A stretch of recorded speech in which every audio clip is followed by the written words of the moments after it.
Hi guys, it's Zug and welcome back to another video. Today, let's talk about my worst books of 2021. Although this I consider the worst, most of them are not bad books. Are most disappointing books of 2021. I have 8 books here to talk about. Most of them were 3 stars, books that I am expecting more. And yeah, I believe all of these books have reviews here on the channel. I will link in the cards and down below if you want to check a full review of it. And let's start with the worst books. The first one was You Have a Match by Emma Lord. I expected so much because I really enjoyed Midcute. I think it was very well done. And when I read You Have a Match, I was like, nope, this doesn't work for me. And it had good reviews, and I was like, nope, no. I think what it missed for me was multiple POV, because it's a story about a girl that discovers she has a sister because she's not adopted, but she has a sister, an older sister. She's trying to connect with her, and so they go to the same camp to spend some time. And the book is only made on the sister's perspective, the first one. We never got the chance to be inside the second sister head to see situations that will be interesting. There is also a subplot of love between one of the main characters' best friend and her in the camp. There's also a part plot between the parents, and I think would be interesting to have a multiple POV, at least 2 or 3. You can make a small POVs on the boy too, but at least from the sisters I would love to see the different personalities interact, the different ideas, the different ways they move together in the minds. I think that will be interesting, and I think that downgrade a lot of the book. The rest of the story is just almost like not a parent trap, but it's it didn't bring nothing new. It was very plain, very simple, nothing extraordinary. So yeah, it was very disappointed by that one. Then I have also The Shadow Man by Ellen Field. This is a very popular book. I got a lot of dislikes on that video because people didn't enjoy my review, but I didn't like the book. Although Ellen Field I can see he's a very popular author and has a very good fandom, I didn't care about the book. The book promised me to be scary, to be atmospheric, and it was nothing like that. It was a more mystery novel. There should be this shadow man who is kidnapping people and killing, and there's a detective finding out, but we have perspectives from the shadow man instead of the victims, and we see how he is, because I think that the factor of they won't see him will be more interesting. And when we understand that he's a normal people who has some mental problems, and it's not supernatural, it's not just a little bit crazy, but it's it lost a little bit of the suspense, lost a little bit of the atmosphere, which was just creepy, and I didn't care. I thought it was like, I read other thrillers that were more captivating and more interesting, dark, and the killer is very unknown, and you are unknown. I don't know who the person is. For example, Robert Brinsley do that in 9 Elms. Who is that person? And you see how he acts, and you could be in the same way, but she made him so human that I was like, yeah, I wanted more atmosphere on that one. The last part was very good because it was very fast paced. The action scene in the end was very good, but till we reached there, it was not the most enjoyable book. Definitely a big disappointed. Then a very popular book on the Dark Academy, The Secret History by Donna Tartt. I think I downgrade this book to 3 stars because this book is boring. Don't get me, this book is boring. I read this as part of my May Perfect Murders project because it has one of the perfect murders, and the murder is displayed on the first page. So it's not a spoiler who died and how we died. We just have to understand how we reach that point and what comes after.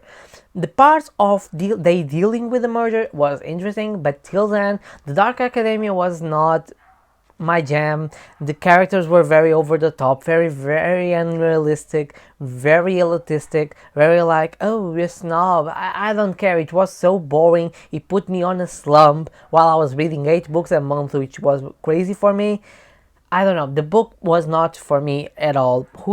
People who loved it, Congratulations, because for me, besides the murder mystery and how they deal with that guilt, it didn't bring anything up. It was just trouble kids, rich kids with problems, and a poor kid who's trying to deal with special kids. Meh, it didn't. I don't know. It missed something. Donna Tartt is a very heavy writer. The book is very big, very slow, and I was like, no, no, no, no, no, no, no, no, no, no. It's not a book I would recommend to everyone because it was hard to keep moving through the book, till we reach that point, because there's a lot of meta talking in the Greeks and Bacchanal and things like that, and how they react. It was, I don't know, very over the top, very unrealistic, very like, what the hell is this? Then a book that me and Bia really hated, but then really didn't enjoy, but then Bia loved the second one because there's a lot of smut, and it's Kingdom of the Wicked by Karen Maniscalco. I'm still looking for a book about witches where witches are portrayed correctly, where the magic makes sense, where it's explained, where it's not just a bunch of hocus pocus, just, she does do magic, and it's not very romance focused. I still need that book, because this one is a romance story. The witch part is very plain, the characters, the relationship very fast, very YA. I wanted things more explained on the witch part because it sounds interesting. The love-hate relationship and how the plot twist in the end didn't captivate me. And in the second one, knowing it's much more smut, it's really downgraded. I will not read the books. I'll read the first one, I unhaul it, and move on. Another book that really bummed me was Lore by Alexandra Bracken. One of the first books I bought for BookTube, and I was excited to read it. I pre-ordered the paperback.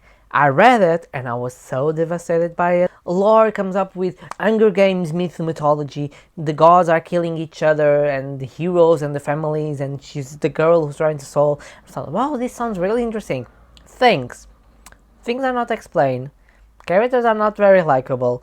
There is a part that annoys me, is that when you are in the middle of an action that is very important, very intense, very captivating, the author cuts you and puts you a flashback. And it's not a flashback of one paragraph, of one page, are multiple pages. I'm like, I'm not for it. So I skip the flashbacks, read the part that I wanted, go back and read the flashbacks, and understood that the flashbacks didn't really add up a lot for the story, so she could make it a different way. And then the plot conveniences, the love, everything on that, the change of character, like the personality changes in a week, very not well done, definitely not my cup of tea. Definitely a book that I was like so hyped that it was so pumped. I learned my lesson that I can wait a little bit more for books that are so, that promise so much, because I was really bummed. I didn't hold also my copy. I have one that is a little bit controversial, and it's Midcute Diary by Emery Lee. Main reason why I didn't like the book, I don't like the main character.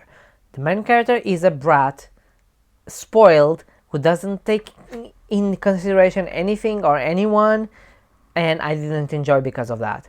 The book was so disappointed because of that, because it doesn't have growth. The character is so unlikable that it really pissed me off, because it's like, the mother says, you spend $200 in a week, you have to find a job. Why do I have to find a job?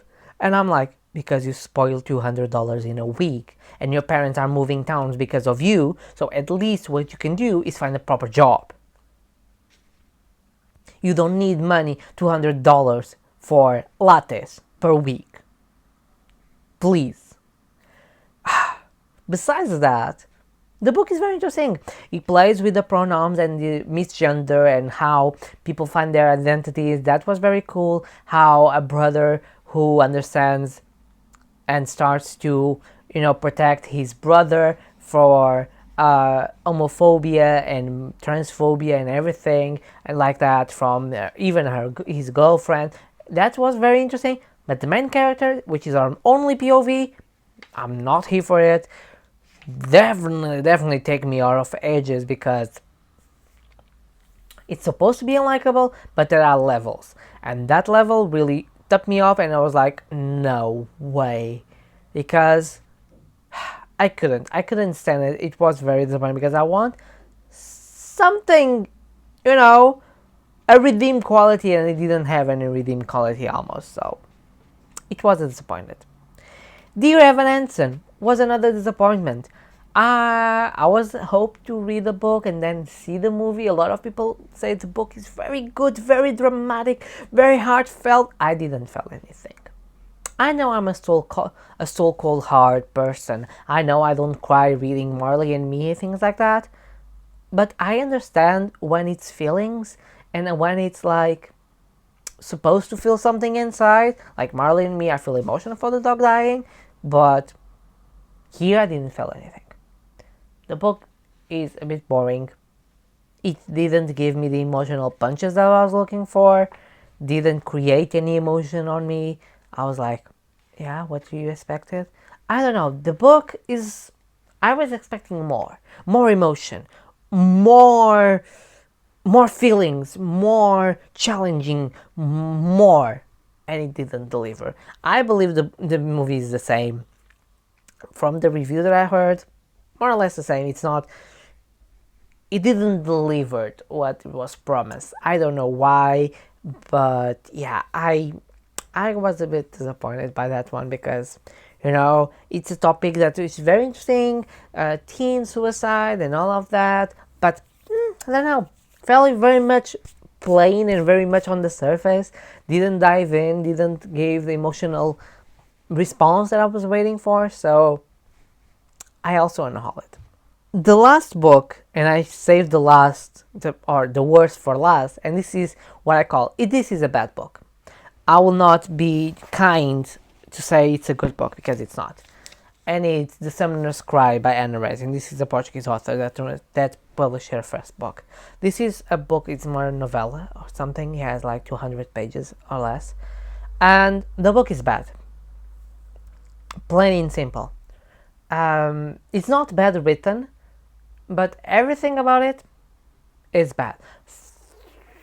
Promises a lot of dark, grim, in the Game of Thrones, George R. R. Martin, Sanderson, and everything, and then it's very flat. So a witch and a warlock, or a summoner and a warlock, are running from this powerful witch Lilith, you know, from this island, finding the warlock Grimoire because he's cursed with her dragon summoner, and then boom, bada boom, they appear, and then she fights, she founds the strength, and the witch killed the big demon, dies.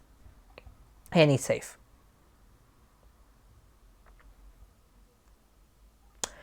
Yeah, no. Also, there's a lot of stalking instead of showing. I was the great assassin in the world, in the kingdom. We never saw that. I was the great summoner in the world. No, you cannot even summon now. I was the We were enemies. We never saw anything that. And now the author is writing a prequel, which for me doesn't add anything up. Because if you're writing a series of prequels to set up the story for the last book, because this feels like a last book that you're missing a lot of information, it doesn't matter. Because if you put them in dangerous situations, we know they will be safe because we read the first one, which is the last. So we know they are safe. So doesn't matter if you put them in a dragon because, yeah, they will survive. If we see some friends with them, yeah, we know they're gonna die or they're gonna disappear because they're not in the end. Why make it like that? Should make the reverse, starting from the beginning or in the middle and then go back, but not in the end because the big revelations, we know who wins, we know what happened. No emotional connection, very fast, magic didn't make sense, very plot convenience, and it felt like it was the last book on a series that we miss a lot of information. It was not good. I will not be kind and say it was one very good. It was not. Even if he's a Portuguese author, let's be honest, it was not a good book. And I would say the same from other books. that I read from English authors, it's not a good book. I will not recommend it because I don't understand how people like that, because it didn't have any foundation. It didn't have anything to say, oh, it makes sense, we have backgrounds. No, you don't have anything. So, yeah, this is probably the worst book of the year. And this I can say it's the worst book of the year because it's only the only 2-star book I gave. So, yeah, this is the worst book of the year. So guys, these were my most disappointed / worst books of 2021. Tell me in the comments which were your worst books of the year and why. Although I have some friends that I know which book probably were, but I'll have to discuss that. If you reach this far, don't forget to leave a comment, like, subscribe, all that drill. It's important for the algorithm to promote us and to promote the channel and reach to more people and to create a bigger community. I also have affiliate links if you want to support this channel. I have for Booktube Diary, Blackwells and Waterstones. It doesn't have any cost for you to use them, and it's just helping this channel. I also have a Ko-fi, which is a buy me a coffee thing where you buy me a coffee just to support. Now it's for the Wheel of Time books that I'm collecting, and they are a bit expensive. I also have an Amazon wishlist if you want to send me something.